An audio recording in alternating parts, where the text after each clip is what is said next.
Hello and welcome back. So today I'm going to talk about firing your customers. Now I am a little bit giddy about getting into the subject because I just don't feel like we talk enough about the bad and ugly side of small business. And having bad customers and needing to fire them certainly falls into that category of bad and ugly. I see so many motivational videos out there to help people jump into small business. It gives them kind of this romantic and good vibes and glamorous view on what small business and small business ownership is. And I am all for the motivation. I just think that you can give motivation with a dose of reality, and so that you can actually better prepare somebody for them to jump in. So today I am going to help identify what a bad customer looks like, and then I'm going to go over how to fire them if you can't save the situation. Now, I've seen this time and time again where small business owners who are incredibly hardworking, who have such good intentions about building a small business, tolerate time after time these bad customers. Now, I do understand that they're probably tolerating it because these customers pay. And certainly having paying customers is an integral part of having a small business. But I would also choose to argue that having bad customers is probably a drain on the business and on the business owner that far exceeds any amount of money that they're paying you. So I'm going to go over the different types of bad customers so that you can at least identify if they're among your customer list. Now I'm going to go over them fairly quickly, only because I don't want to keep you here all day. So make sure you're paying attention. All right, bad apple number one, which is my name for all bad customers, is the unrealistic customer.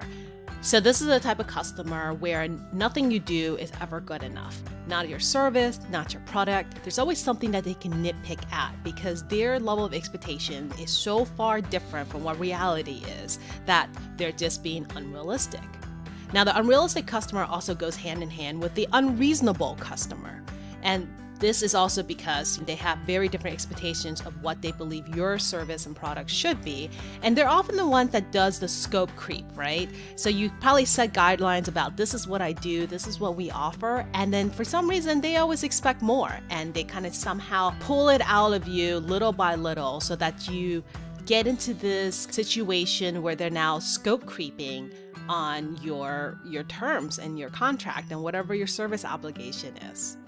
Now, the unreasonable customer is oftentimes friends with the entitled customer. So the entitled customer is a bad apple who basically feels like they're entitled to everything you provide and more. They just think that they can have more. And of course, they don't want to pay for any of it.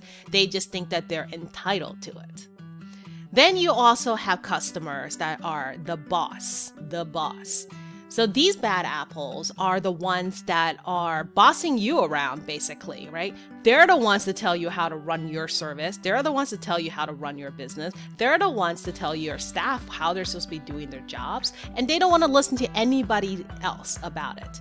They're so comfortable with being in charge that they don't have to respect for you. And so they basically encroach on how you do your business because, well, they know better, right? Now, the other customer is also the indecisive customer. So these bad apples sometimes I feel like are not intentional, but it's kind of a side effect of their personality. It's like they don't really know what they want, so they can't explain to you what they want, and then they get frustrated because you can't naturally know what they want, and somehow you're not psychic enough. It just becomes like a bad cycle where this indecisiveness just becomes a drain on everybody's time. So they're frustrated, you're frustrated, your staff's frustrated, everybody's frustrated all around. So next, there's also the disorganized customer. So these bad apples just never seem like can get it together. They're just wholly disorganized. You set an appointment with them to get them on the phone, and then they just miss the appointment. Now, they could be really nice and apologetic, and they're like, I'm so sorry, I didn't mean to do that. And they probably sincerely mean it. But then they'll do it again because another meeting ran over, or they forgot, or there's a whole bunch of excuses about why they just can't seem to get it together. So you're constantly chasing after them. You're looking for information that they never seem to provide, or if they provide it, it's fairly sporadic. And these are really hard bad apples to work with because they're really nice most of the time. they are, they don't mean to be the way they are, but they just don't seem to understand that their disorganization is causing you problems in delivering what you are contracted to do. Now, the last type of client is also the invisible client. So kind of goes hand in hand with maybe something that's disorganized and being indecisive. Invisible clients kind of just poof, disappear. Can't get a hold of them, can't get them on the phone, never answers any of your email, and it goes on for months. And then they'll reappear for like a minute and really want to talk serious about, what they want to do with you and all these things. But then they poof, disappear again, and then they're gone. And it's like, these are, how would you say, like, these are also customers that are really hard to let go, because sometimes they're good at paying the bills and then sometimes they're not good at paying their bills. So again, it's not like they're doing this maliciously, but it is just kind of a byproduct of who they are and what their personality is and how they kind of run their day to day. And this is just what they do. But it still makes them a bad customer because you spend more time chasing them down than actually doing the work that you are set out to do. So what do you do when you have some of these bad apples in your bunch of customers?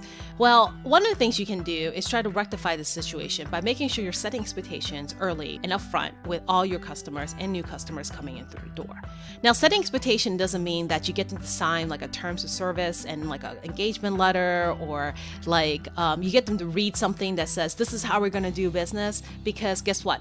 Most people will read it and discard it, and they forget that. What they do respond to is how you consistently and repeatedly enforce your policies. So whatever your expectation is, make sure that you're enforcing it through action. For example, something really simple is maybe you tell your customers that your business hours are between 9 and 5 a.m. and after 5 a.m. you're not going to reply to emails or phone calls until the next business days.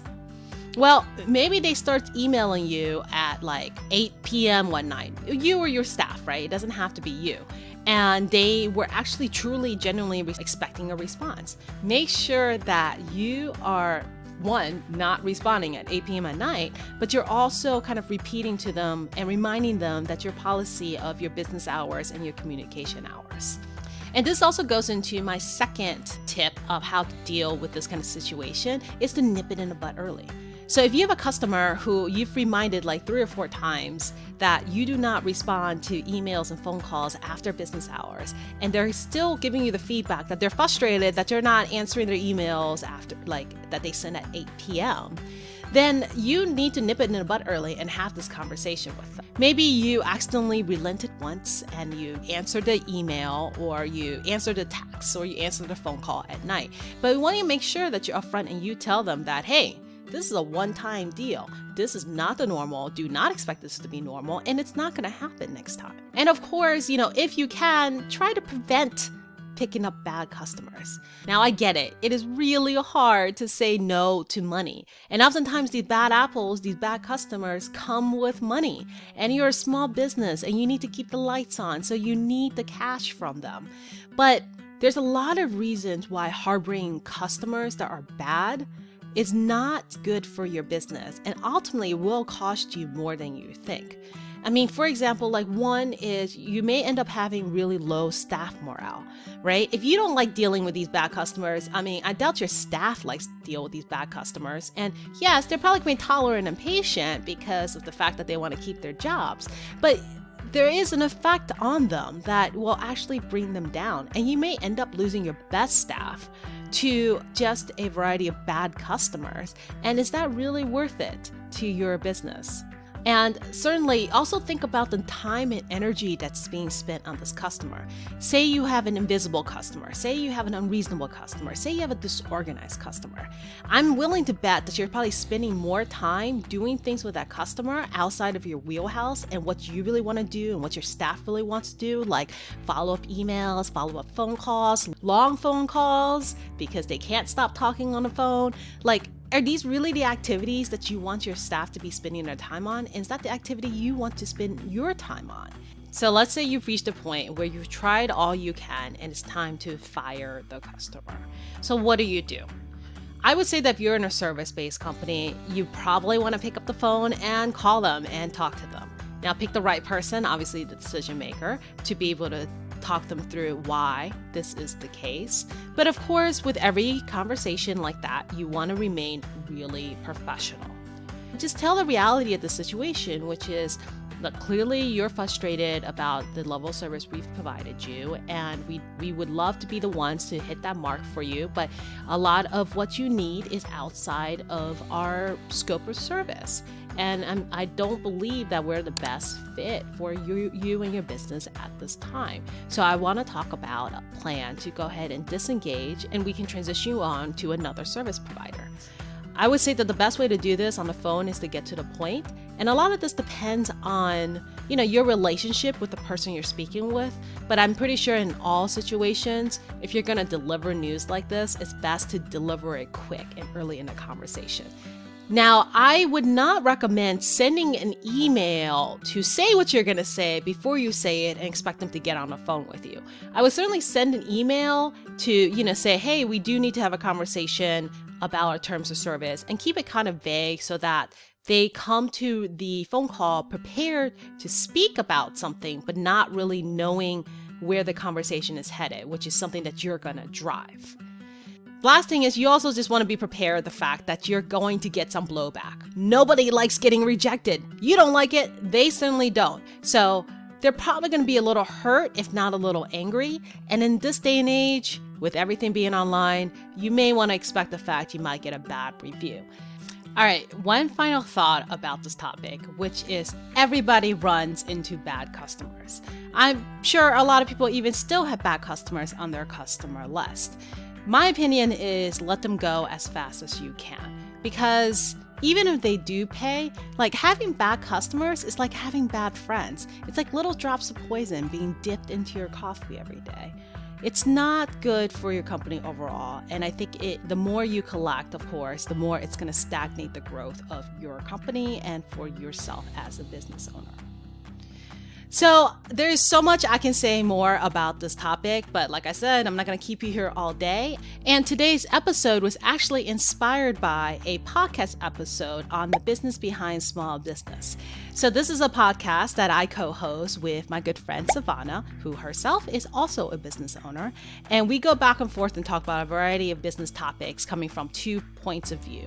Whereas she's always built her business to be a legacy business, I've always built my company to sell and probably will continue to do that. So we come at different topics from 2 different views. Sometimes we agree and sometimes we don't. So there is an episode 36 that actually talks about letting go of toxic clients, which served as the inspiration for this episode. And we get into a little more in depth about the different types of toxic customers, what to do with each of them, and then what are also ways to fire customers. When you get a chance, check us out on your most favorite podcast platforms, Apple, Spotify, Pandora. We're on all of them, and let us know what you think. And if there's anything that you don't hear on there and anything that you don't hear on the videos I've made so far that you want to know more about, then leave me a comment below. I would love to know what it is that you want to know so I know what to make in the future episode. So until then, as usual, thanks so much for sticking it out with me, and I will see you on the next video.